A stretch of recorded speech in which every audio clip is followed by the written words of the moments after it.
Civil service portal में। So everybody, I hope कि आप अच्छे होंगे और अपने स्वास्थ्य का ध्यान दीजिए, क्योंकि आगामी बीपीएससी 69 का प्रीलिम्स आने वाला है और एक अच्छी खासी वैकेंसी लेकर आएगा। उसके बाद 2024 में यूपी पीसीएस यूपीएससी के पेपर आने वाले हैं, जो कि एक अहम भूमिका निभाते हैं एस्पिरेंट के लिए। बाकी जिन जिन राज्यों से आप संबंधित हैं, ये करंट अफेयर्स सबके लिए रिलेवेंट है। ओके, सबके लिए रिलेवेंट है। और एमसीक्यू के साथ साथ हम एडिटोरियल डिस्कशन पर भी बात करेंगे। ये वीडियो आपके लिए तभी बेनिफिशियल हो पाएगा जब इसका छोटा सा आप शॉर्ट नोट्स बनाओ। अब आप कहेंगे कि मैगजीन भी फॉलो कर रहे हो। मैगजीन तो आपको फॉलो करना ही है, आपके न्यूज़पेपर की रीडिंग के समय को बचा देता है वो। लेकिन ये जो वीडियो डेली के डेली अप टू डेट हो रहा है ना, जो मुख्य न्यूज़पेपरों से क्वेश्चंस बनाए जा रहे हैं, ये आपके रिवीजन का काम कर देते हैं। ठीक है, कुछ चीज़ों को होती कि पढ़कर याद हो गया, कुछ चीज़ें सुनकर याद हो गया, तो मिला जुला के आपके एग्ज़ाम में आप रिकॉल कर पाओ ऑप्शंस को। देखिए, आज के टाइम में ना पूरा का पूरा पैटर्न एग्ज़ाम का बदल रहा है, तो आपको अपनी पढ़ाई का भी जो तरीका है उसको बदलना पड़ेगा, तभी कुछ हो पाएगा प्रिलिमिनरी एग्ज़ाम के लेवल पे। ओके, बाकी जो मेंस की रीडिंग है, मेंस का जो कम्प्रिहेंशंस कंटेंट है, उसको भी मैं यहाँ पर बताता रहता हूँ कि देखिए ये वाली लाइन मेंस के लिए है, ये वाली लाइन मेंस के लिए, आप स्टोर कर लेना। चलिए स्टार्ट करते हैं। किन किन टॉपिक पे आज मैं बात करनी है, पहले उसको देख लेते हैं। देखिए, जो क्वेश्चन नंबर पहला है, भारत में किस शहर में G20 विकास मंत्रियों की बैठक की मेजबानी की है। दूसरा है आरबीआई की मौद्रिक नीति से जुड़ा हुआ क्वेश्चन है। तीसरा क्वेश्चन है आरबीआई के विदेश में बैंकों के किस प्रकार से कार्ड जारी किया जाएगा, इससे जुड़ा हुआ है। चौथा है ह्यूटोटो स्वदेशी समूह किस देश से संबंधित है। और पांचवा है भारत किस देश के साथ इस दशक में 1 बिलियन यूरो का द्विपक्षीय व्यापार करने पर सहमत हुआ है। क्वेश्चन मोस्ट इंपॉर्टेंट है, क्वेश्चंस में भी एग्जाम में अपनी भूमिका निभाए। और एडिटोरियल डिस्कशंस कौन कौन सा है, तो नासा ने स्पेस गार्डन का निर्माण किया। ठीक है, नेक्स्ट हमारा है शनि के चंद्रमा एनसेडेटस पर फास्फोरस की खोज की गई है। नेक्स्ट एडिटोरियल है 16 जून अंतर्राष्ट्रीय पारिवारिक प्रेषण दिवस। ठीक है, रेमिटेंस मीन्स ये होता है कि किसी दूसरे जगह से जो पैसा होता है, व्यक्ति जब किसी दूसरे जगह पे अपने मूल पैतृक घर पे अपने परिवार के पास अपने क्षेत्र में भेजता है, तो उसको हम रेमिटेंस कहते हैं। ठीक है, और जनजाति खेल महोत्सव का आयोजन किया गया है, इस पर हम बात करेंगे। और नेक्स्ट है जो क्वेश्चंस की तमिलनाडु ने सीबीआई से सामान्य जो सहमति होती है उसको वापस ले लिया है, काफ़ी चर्चा में बना हुआ है, यहाँ से भी क्वेश्चंस बन सकते हैं, तो आई होप कि आप इसको प्लीज़ ध्यान दीजिएगा। ठीक है, और नेक्स्ट है भारत में पवन ऊर्जा, इससे भी जुड़ा हम मुद्दे को बात करेंगे, देखेंगे क्लियर। और सो इतना ही टोटल खबरें हैं। चलिए स्टार्ट करते हैं शुरू से कि हम किन किन बातों पे बात करना था, हमने बता लिया। अगर आपने इसमें से कुछ भी टॉपिक को देख लिया है तो आप उसको स्किप भी कर देना। मैंने इसलिए बताता हूँ कि आप अगर देखे हो तो उसको स्किप भी कर सकते हो आप, ठीक है ना। चलिए स्टार्ट करते हैं क्वेश्चन नंबर पहले से। क्वेश्चन नंबर पहला जो हमारा है, भारत में किस शहर ने G20 विकास मंत्रियों की बैठक की मेजबानी की है। वाराणसी। वैसे भी उत्तर प्रदेश में लखनऊ, वाराणसी, गौतम बुद्ध नगर और आगरा, ये 4 ऐसे जगहें हैं जहां पर कि G20 की बैठकें होने वाली थी। तो ये भी आपको पता होना चाहिए। यूपी का आरओ का पेपर आने वाला है, तो उसके लिए भी इम्पोर्टेंट ये सेगमेंट हो जाता है और आपको जानना भी चाहिए। जिसमें से वाराणसी में जो G20 के विकास मंत्रियों की बैठक की मेजबानी की गई है, तो याद रखना वाराणसी। ठीक है, G20 के बारे में थोड़ा सा जान लेते हैं, ठीक है ना। G20 की स्थापना 26 सितंबर 1999 को हुआ था। भारत 30 दिसंबर 2023 तक अध्यक्ष पद पर बना रहेगा। मुख्यालय कहाँ है, मैक्सिको में। उद्देश्य क्या है, अंतर्राष्ट्रीय आर्थिक सहयोग का यह प्रमुख मंच है। ठीक है, अब आ जाते हैं इसके वृत्तांत पे। सो वाराणसी में G20 विकास मंत्रियों की बैठक आयोजित की गई है। इस बैठक के समापन पर भारत के अध्यक्ष के सारांश के एक साथ आउटकम दस्तावेज जारी किया गया है। रूस के यूक्रेन आक्रमण से संबंधित 2 अनुच्छेदों को छोड़कर G20 के विकास मंत्री इसके 14 बिंदुओं पर आम सहमति पर पहुंच चुके हैं। ठीक है, अब वाराणसी की बात आई है तो वाराणसी से जुड़ा एक और न्यूज यहाँ पर रहा है, बहुत ही पॉपुलर न्यूज रहा है कि जो एससीओ है, एससीओ जिसका कि मुख्यालय संघाई में है, इसका स्थापना 15 जून 2001 को हुआ था और भारत इसमें सदस्य बना था 9 जून 2017 को। भारत और पाकिस्तान दोनों साथ में इसके स्थायी फुल टाइम मेंबरशिप में आए। ठीक है। सो जो एससीओ है ना, एससीओ वाराणसी को सांस्कृतिक राजधानी के रूप में मनोनीत किया है 2023 के लिए। तो ये भी आप याद रखना, ये भी प्लीज़ आप याद रखना। ठीक है, ये भी कंटेंट आपके लिए काफ़ी इम्पॉर्टेंट हो सकता है। ठीक है। सो 2021 के लिए सांस्कृतिक राजधानी के रूप में मनोनीत किया गया है एससीओ के द्वारा वाराणसी को। ठीक है। चलिए नेक्स्ट क्वेश्चन है, आरबीआई की मौद्रिक नीति समिति ने अपनी जून 2023 की द्विमासिक बैठक किस तरह से रेपो दर तय की है। तो इसका राइट आंसर जो है 6.50%, ये आपको याद रखना है। ठीक है। भारतीय रिजर्व बैंक की मौद्रिक नीति समिति ने जून 2023 में अपनी पहली बैठक में लगातार दूसरी मौद्रिक नीति के लिए रेपो दर है वो 6.50 पर अपरिवर्तित रखा है। रेपो दर की अपरिवर्तित रखने का यह निर्णय 6 मौद्रिक नीति समिति एमपीसी की सदस्यों द्वारा सर्वसम्मति से लिया गया है, क्योंकि मुद्रास्फीति 4% के लक्ष्य से ऊपर बनी रहे। ठीक है। अब जान लेते हैं कि रेपो रेट क्या होता है, रिवर्स रेपो रेट क्या होता है, एसएलआर क्या होता है, सीआरआर क्या होता है। ठीक है। पहले हम बात करते हैं रेपो रेट पे।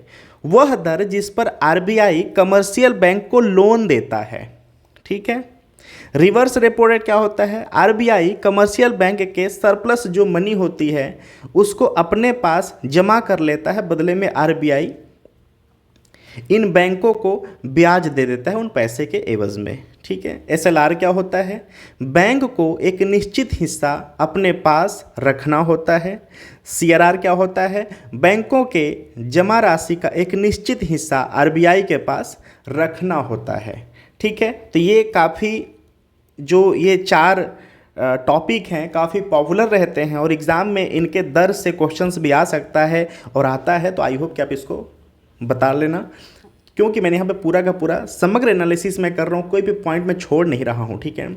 आरबीआई की स्थापना कब हुई, 1 अप्रैल 1935 को। आरबीआई एक्ट 1934 के अनुसार भारत का जो पहला बैंक है भारत में, बैंक ऑफ हिंदुस्तान, जो कि 1770 में स्थापित किया गया था।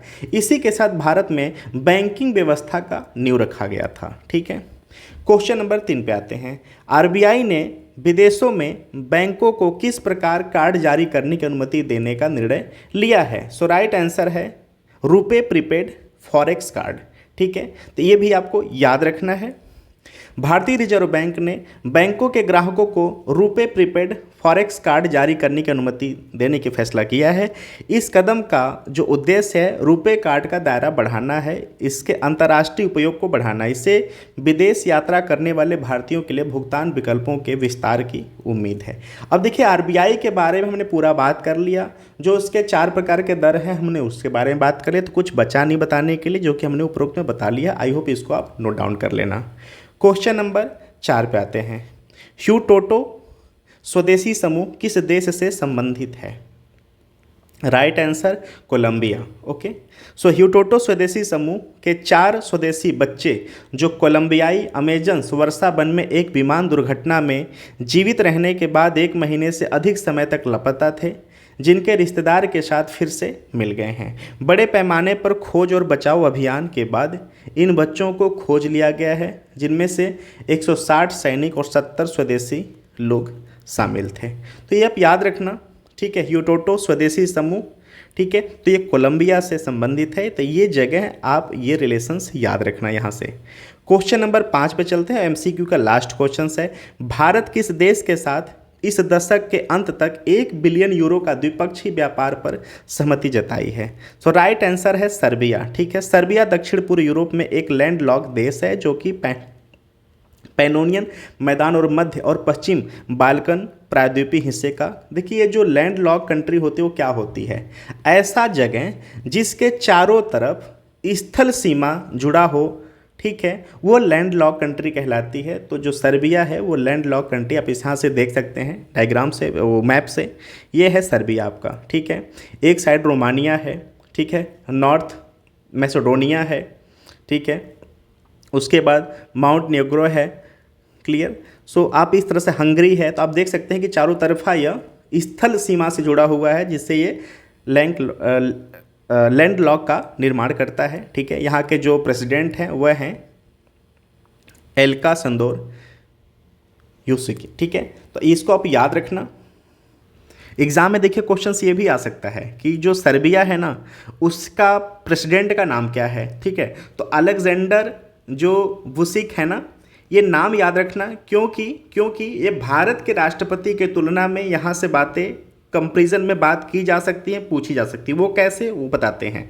भारतीय राष्ट्रपति जो द्रौपदी मुर्मू हैं, उनके सर्बियाई समकक्ष अलेक्जेंडर सुविच ने इस दशक के अंत तक वर्तमान में 320 मिलियन यूरो से 1 अरब यूरो का द्विपक्षीय व्यापार का लक्ष्य निर्धारित करने पर सहमति व्यक्त की है। यह समझौता दोनों देशों के मध्य 7 से 9 जून 2023 तक भारतीय राष्ट्रपति की सर्बिया की 3 दिवसीय राजकीय यात्रा के दौरान किया गया है। ठीक है, तो ये नाम आप याद रखना है कि अलेक्जेंडर जो वुसिक हैं, ये नाम प्लीज़ आप याद रखना। और जो सर्बिया है वो लैंड लॉक कंट्री है।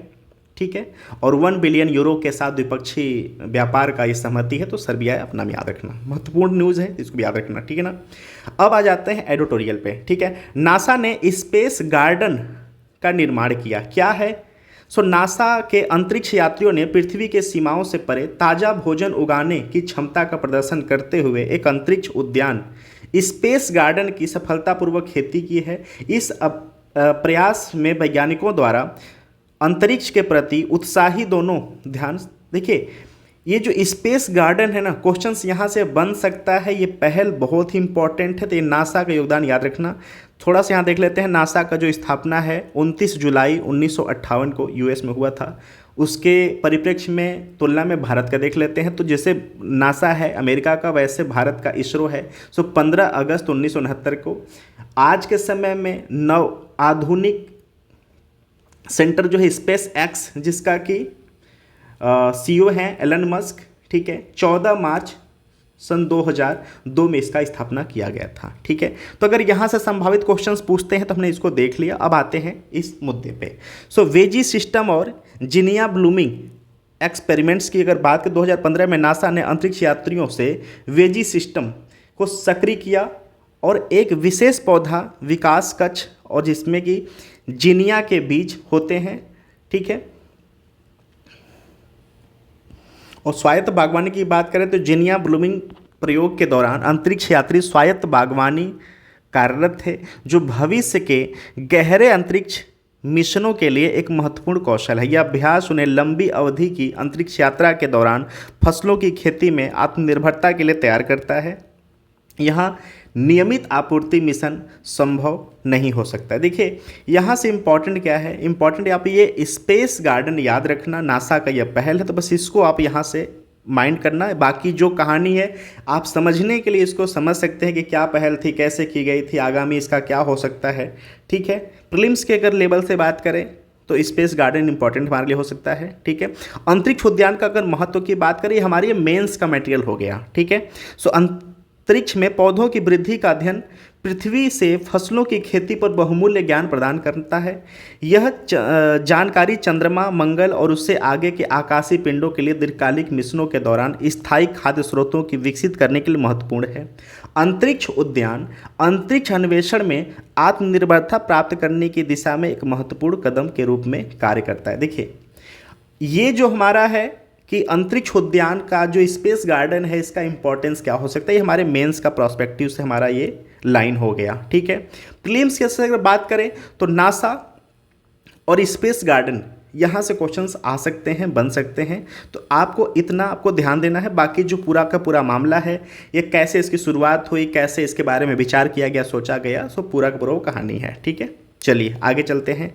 क्वेश्चन नंबर नेक्स्ट है, एडिटोरियल नंबर नेक्स्ट है कि शनि के चंद्रमा एनसेलेडस पर फास्फोरस की खोज की गई है। ये इंपॉर्टेंट पॉइंट यहाँ पर है। सो शोधकर्ताओं ने शनि के चंद्रमा एन्सेलेडस से निकलने वाली बर्फीले कणों में फास्फोरस की उपस्थिति का खोज किया है। यह खोज पृथ्वी से परे आकाशीय पिंडों की संभावित निवास क्षमता को समझने की नई संभावनाओं को खोलती है। ठीक है, फास्फोरस का महत्व क्या है? फास्फोरस डीएनए आरएनए की संरचना का एक मूलभूत इकाई है जो इसे जीवन के लिए एक महत्वपूर्ण तत्व बनाता है। यह कोशिका, झिल्ली और ऊर्जा वाहक अणुओं महत्वपूर्ण भूमिका निभाता है। एन्सेलेडस पर फास्फोरस की खोज से पता चलता है कि इस चंद्रमा में जीवन के लिए आवश्यक बिल्डिंग ब्लॉक है। ठीक है, तो एक प्रकार से उम्मीद है, अभी साबित नहीं हुआ है, तो ये आप याद रखना। ठीक है, और ये जो फास्फोरस मिला है, ठीक है, ये जो नाम है, क्लियर। सो ये भी आपको याद रखना है क्योंकि यहाँ से क्वेश्चंस आपसे लिंक करके पूछा जा सकता है। एन्सेलेडस से पूछा जा सकता है, तो आपको बताना पड़ेगा। ठीक है ना। डेटा संग्रह रिसर्च के बात करते हैं, इस अध्ययन का उपयोग किए गए डेटा को नासा के कैसिनी अंतरिक्ष यान द्वारा एकत्र किया गया है। यहाँ से देखिए प्रीलिम्स का मैटर बन सकता है, तो याद रखना कि ये जो डेटा है ना, ये जो इन्फॉर्मेशंस है वह नासा के कैसिनी अंतरिक्ष यान द्वारा एकत्रित किया गया है। ठीक है, जिसे कि 2004 से 17 तक के बड़े पैमाने पर शनि और उसके छल्लों से चंद्रमाओं का पता लगाना था और कैसिनी पर मौजूद कॉस्मिक डस्ट एनालाइजर उपकरण से एन्सेलेड्स से बर्फीले कणों की संरचना मूल्यवान अंतर्दृष्टि प्रदान करती है। ठीक है, शनि का छठा सबसे बड़ा चंद्रमा एन्सेलेड्स अब जीवन को समर्थन देने के संभावित उम्मीदवार के रूप में उभरा है। तो ये आप याद रखना। ठीक है, और ये शनि का चंद्रमा का नाम है। सो यहाँ से भी आपको क्वेश्चंस पूछे जा सकते हैं प्रीलिम्स में। तो एन्सेलेडस, या पूछ सकता है कि एन्सेलेडस क्या है। ठीक है, या एन्सेलेडस पे क्या मिला था, वहाँ पे ऑप्शन में आपको दे देगा फास्फोरस, अमोनिया, क्लोरीन, जो भी उनको समझ में आवे कंफ्यूज करने के लिए। तो आपको याद रखना है फास्फोरस नाम है और ये शनि का एक चंद्रमा है एन्सेलेडस, इसको आप याद रखना। ठीक है, चलिए नेक्स्ट हमारा टॉपिक है 16 जून अंतर्राष्ट्रीय पारिवारिक प्रेषण दिवस, international day of family remittance. ठीक है, सो हर साल संयुक्त राष्ट्र द्वारा 16 जून को अंतर्राष्ट्रीय पारिवारिक प्रेषण दिवस मनाया जाता है। देखिए मेन क्या होता है, ऐसा कोई व्यक्ति हो जो देशी हो और विदेश में रह रहा हो, नौकरी कर रहा हो, रोजगार कर रहा हो और अपने परिवार के यापन करने के लिए, उसके जीवनचर्या को सुधारने के लिए जब वो पैसा भेजता है विदेश से कमा कर, उसी को रेमिटेंस कहते हैं। ठीक है, उसी को कहते हैं भेजा हुआ धन। ठीक है, सो यह दिन विदेशों में रहने वाले प्रवासियों के प्रयासों को सम्मानित करने और अपने देश में अपने परिवार के सदस्यों के जीवन को बेहतर बनाने और मदद करने के लिए मनाया जाता है। ठीक है, पहला अंतर्राष्ट्रीय पारिवारिक जो प्रेषण दिवस है 2015 में मनाया गया था। यह दिन सार्वजनिक क्षेत्र और निजी क्षेत्र को प्रवासियों की बेहतरी के लिए नीतियां बनाने और प्रेषण को प्रोत्साहित करने के लिए प्रोत्साहित करता है। ठीक है, क्या है रेमिटेंस? एक विदेशी कर्मचारी द्वारा अपने देश, अपने परिवार को धन जो हस्तांतरण कराया जाता है, भेजा जाता है, रेमिटेंस किया जाता है, उसी को हम रेमिटेंस या प्रेषण कहते हैं। ठीक है, जनजातीय खेल महोत्सव आयोजन अभी हुआ है, इसलिए न्यूज में है, शुद्ध कर लेते हैं। हाल ही में समाप्त हुए जनजातीय खेल महोत्सव में प्रतिभा व खेल कौशल का अविश्वसनीय प्रदर्शन देखने को मिला है, क्योंकि भारत भर के आदिवासी एथलीट विभिन्न विषयों के प्रतिस्पर्धा करने के लिए एक साथ आए थे।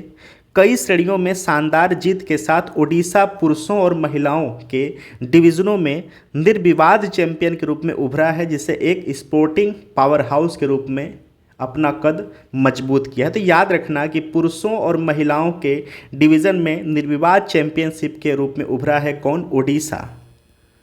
ठीक है, ये नाम याद रखना। ठीक है, प्रतिभा में उल्लेखनीय प्रदर्शन के साथ जनजातीय खेल महोत्सव के उद्घाटन संस्करण में भारत भर से 26 राज्यों के प्रतिनिधित्व करने वाले 5000 आदिवासी एथलीटों की भागीदारी देखी गई। कर्नाटक ने समग्र स्टैंडिंग में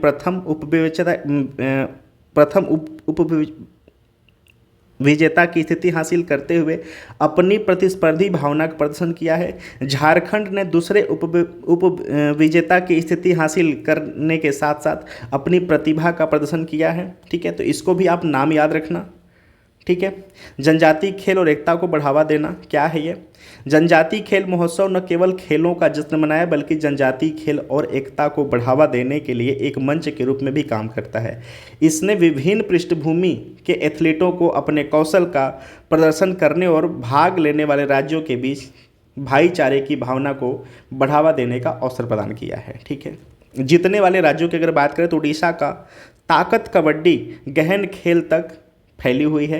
यहाँ उन्होंने पुरुषों के वर्ग में अपने बेहतर कौशल का प्रदर्शन किया है, जीत हासिल की है। हालांकि यह कर्नाटक में प्रथम स्थान हासिल करते हुए महिला वर्ग में अपनी क्षमता का प्रदर्शन किया है। इसी तरह वॉलीबॉल के रोमांचक खेल में कर्नाटक ने असाधारण टीम वर्क और रणनीति का प्रदर्शन करते हुए पुरुषों और महिलाओं दोनों वर्गों में पहला स्थान हासिल किया है। ठीक है, नेक्स्ट हमारा क्या है क्वेश्चंस टॉपिक, तमिलनाडु की राज्य सरकार ने राज्य में जांच करने के लिए केंद्रीय जांच ब्यूरो सीबीआई को दी गई सामान्य सहमति वापस ले ली है। इसका मतलब क्या है? ये न्यूज़ काफ़ी चल रहा है। ठीक है, सो नौकरी रैकेट घोटाले के संबंध में जो ईडी है द्वारा तमिलनाडु के मंत्री वी सेंथिल बालाजी की गिरफ्तारी के तुरंत बाद यह कदम उठाया है। ठीक है, सीबीआई को दी जाने वाली सामान्य सहमति क्या होती है? यह एजेंसियों को प्रत्येक मामले के लिए नए सिरे से अनुमति मांगे बिना राज्य में जांच करने की अनुमति देता है। ठीक है, यह राज्य के केंद्र सरकार के कर्मचारियों से जुड़े भ्रष्टाचार, हिंसा के मामलों निर्बाध जांच की सुविधा प्रदान करता है। अगर इसमें बात करें तो कानूनी आधार 1946 के दिल्ली विशेष पुलिस प्रतिष्ठान अधिनियम की धारा 6 के अनुसार सीबीआई को केंद्र शासित प्रदेशों से बाहर अपनी जांच का विस्तार करने के लिए राज्य की सहमति आवश्यक है। ठीक है, संघ सूची की संवैधानिक आधार प्रविष्टि 80 अनुमति के साथ एक राज्य से दूसरे राज्य की पुलिस शक्तियों के विस्तार की अनुमति देती है। साथ ही पुलिस को संविधान की 7वीं अनुसूची के तहत राज्य सूची में प्रविष्टि 2 के रूप में सूचीबद्ध किया जा गया है।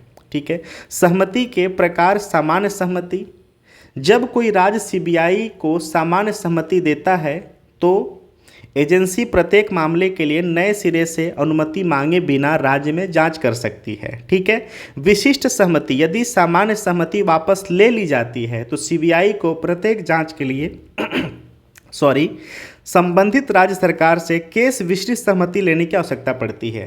अब आप मामला समझ गए होंगे कि सहमति वापस लेना और सहमति देने में क्या डिफरेंस है। ठीक है, जब सहमति वापस ले ली जाती है तो केस जो होता है उसमें आपको उनसे परमिशंस लेनी पड़ती है। ठीक है, असहमति जब वापस नहीं ली गई होती है, ठीक है, तो जो मामला होता है उसके लिए उन्हें सहमति मांगने की आवश्यकता नहीं होती, बिना मांगे वो जांच कर सकते हैं। ठीक है, सुप्रीम कोर्ट का फैसला एडवांस इंश्योरेंस कंपनी लिमिटेड मामला 1970 में सीबीआई 1946 के दिल्ली विशेष पुलिस स्थापना अधिनियम के तहत केंद्र शासित प्रदेशों के लिए गठित एक बल होने के नाते केवल राज्यों की सहमति से राज्य के क्षेत्रों में जांच कर सकती है। ये किस में आया था? एडवांस इंश्योरेंस कंपनी लिमिटेड मामला 1970 वाले में कहा गया था सुप्रीम कोर्ट के द्वारा। ठीक है, उच्च न्यायालय की शक्ति वापसी सीबीआई जांच आदेश करने के लिए न्यायिक उच्च न्यायालय की शक्ति को प्रतिबंधित नहीं करती है। ठीक है, मैं इसको रिपीट कर रहा हूँ, उच्च न्यायालय की शक्ति वापसी सीबीआई जांच के आदेश देने के लिए न्यायिक उच्च न्यायालय की शक्ति को प्रतिबंधित नहीं करती है। तो अपवाद स्वरूप आप इसको कह सकते हो कि जो कोर्ट है उसके जांच के दायरे से बाहर कोई नहीं है। राज्यों के लिए सहमति लेना न लेना ये अप्लाई करता है, अगर उसमें सुप्रीम कोर्ट प्रतिभागी नहीं है, सुप्रीम कोर्ट ने नहीं बोला है तो। ठीक है, लंबित जांच पर प्रभाव सामान्य सहमति को वापस लेने से संबंधित जांच या किसी अन्य राज्य के पंजीकरण मामले पर कोई प्रभाव नहीं पड़ता है, जिसे सहमति वापस लेने वाले राज्य के क्षेत्र में जांच शामिल है। अन्य राज्य जिन्होंने सहमति वापस ले ली है जैसे पश्चिम बंगाल, राजस्थान, केरल, मिजोरम, पंजाब, तेलंगाना, झारखंड, छत्तीसगढ़ और मेघालय। सीबीआई यानी सेंट्रल ब्यूरो ऑफ इन्वेस्टिगेशंस एक केंद्रीय एजेंसी है जो भारत सरकार के ऑर्डर पर देश के किसी भी कोने पर जांच करती है। यह मुख्य रूप से भ्रष्टाचार, हत्या, घोटाले के मामलों की जांच करती है। सीबीआई की स्थापना 1963 में हुई थी। कर्नाटक के डीजीपी प्रवीण सूद सीबीआई के नए चीफ के रूप में इंगित किए गए हैं। यह कार्मिक एवं प्रशिक्षण विभाग के अधीन कार्य करती है। यद्यपि इसका संगठन फेडरल ब्यूरो ऑफ इन्वेस्टिगेशन से मिलता जुलता है, किंतु इसके अधिकार एवं कार्यक्षेत्र एफबीआई की तुलना में बहुत सीमित है। इसके अधिकार एवं कार्य दिल्ली विशेष पुलिस संस्थान अधिनियम एक्ट 1946 के से परिभाषित होती है। भारत के लिए सीबीआई ही इंटरपोल की आधिकारिक इकाई है। तो आई होप कि आप समझ गए पूरा मामला, पूरा न्यूज क्या था। हमने इसके बारे में सीबीआई के बारे में बहुत अच्छे से जान लिया। अब आते हैं पवन ऊर्जा पे, ठीक है। सो वैश्विक पवन दिवस 15 जून को मनाया गया है।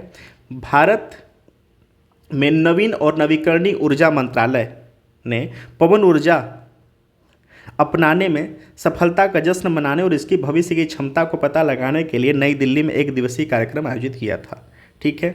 इसका नतीजा क्या मिला? सो राष्ट्रीय पवन ऊर्जा जो संस्थान है NIWE का मुख्यालय चेन्नई में है, द्वारा तैयार जमीनी स्तर से 150 मीटर ऊपर पवन एटलस का शुभारंभ किया। देश की तटवर्ती पवन क्षमता अब जमीनी स्तर से 150 मीटर ऊपर 1164 गीगावाट होने का अनुमान है। राजस्थान को उच्चतम पवन क्षमता समृद्धि प्राप्त करने के लिए, गुजरात को मुफ्त पहुंच के माध्यम से उच्चतम पवन क्षमता वृद्धि प्राप्त करने के लिए, तमिलनाडु को पवन टरबाइनों को फिर से सशक्त बनाने के लिए सम्मानित किया गया है। तो आप याद रखना इसको। पवन ऊर्जा में अगर भारत की बात करें तो भारत विश्व में पवन ऊर्जा की क्षमता में चौथा नंबर पे है। पहला चाइना, दूसरा यूएस और तीसरा जर्मनी है, ठीक है। तो इसको प्लीज़ आप याद रखना प्रीलिम्स के आधार से। भारत में वर्तमान में पवन ऊर्जा 4 गीगावाट की संभावित परियोजनाएं हैं। भारत में लगभग 60 गीगावाट पवन ऊर्जा की क्षमता है। तमिलनाडु पवन ऊर्जा का सबसे बड़ा उत्पादक है आज के समय में, ठीक है। तो इसको भी आपको याद रखना है। तो आई होप इसको याद रखेंगे।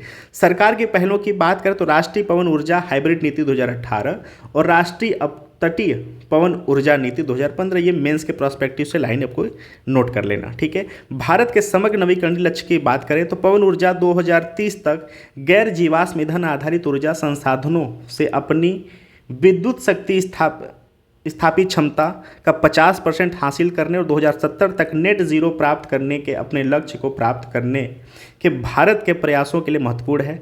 भारत 500 के लक्ष्य को प्राप्त करने के लिए पूरी तरह से प्रतिबद्ध है। वर्ष 2030 तक नवीकरणीय ऊर्जा क्षमता का, तो देखिए जो पूरा का पूरा मामला है ना, ये मेंस का पूरा मामला है, ठीक है। जो भी निष्कर्ष होती हैं, संभावित बातें होती हैं, मेंस का प्रोस्पेक्टिव होती है। जो कंटेंट है ना, बिल्कुल एस्पेक्ट्स बिल्कुल एक्यूरेट आ जाते हैं, वो प्रीलिम्स के कंटेंट होते हैं। तो जो प्रीलिम्स की बातें थी हमने कर लिया। मेंस के जो लाइन है वो भी याद रखना। नेट जीरो क्या होता है, ठीक है। तो कोई देश वातावरण में कार्बन आधारित जो ग्रीन हाउस गैसेस है जितना उत्सर्जित करता है, ठीक है, उतना ही उसे सोखने का व्यवस्था बनाता है, ठीक है, और सोकर उसको खत्म कर देता है। यानी कह सकते हैं कि ग्रीन हाउस गैस का उत्सर्जन न के बराबर हो, यानी कि जितना हमने उत्सर्जित किया उसको ऑब्जॉर्व करने का भी उतना हमने प्लान बना दिया, उतना हमने टेक्नोलॉजी को विकसित किया, तो उसे कहते हैं नेट जीरो, ठीक है। सो एवरीबॉडी, आई होप कि आपको आज का सेगमेंट एग्जाम के रिलेवेंट लगा हो। प्रीलिम्स और मेंस दोनों के प्रोस्पेक्टिव को लेकर चलता हूँ। अब प्लस इसमें एमसीक्यू और एडिटोरियल को साथ में मिला के चल रहा हूँ ताकि कोई भी चीज़ें छूट न जाए, ठीक है। क्योंकि सिर्फ और सिर्फ हम एडिटोरियल को डिस्कस करेंगे ना तो बहुत लंबा हो जाता है वीडियो। तो एमसीक्यू में उसको कन्वर्ट कर दिया जाता है ताकि वीडियो थोड़ा सा छोटा हो जाए और हम मेन बातों पे मेन लाइनों पे हम फोकस कर लें, ठीक है। तो आई होप कि आप इसको एंजॉय कर रहे हैं। बहुत जल्द हम मॉडर्न इंडिया का सीरीज शुरू करने वाले हैं मेंस के बिल्कुल लेवल से, ताकि प्रीलिम्स तो आपका हो जाए, वहाँ पर मेंस की बातें बहुत अच्छे से हो जाए। बिल्कुल फ्री इनिशिएटिव, सब कुछ फ्री इनिशिएटिव चल रहा है, कोई पेड कुछ भी नहीं है, ऐसा कुछ भी नहीं है, सब कुछ फ्री रहेगा, ठीक है।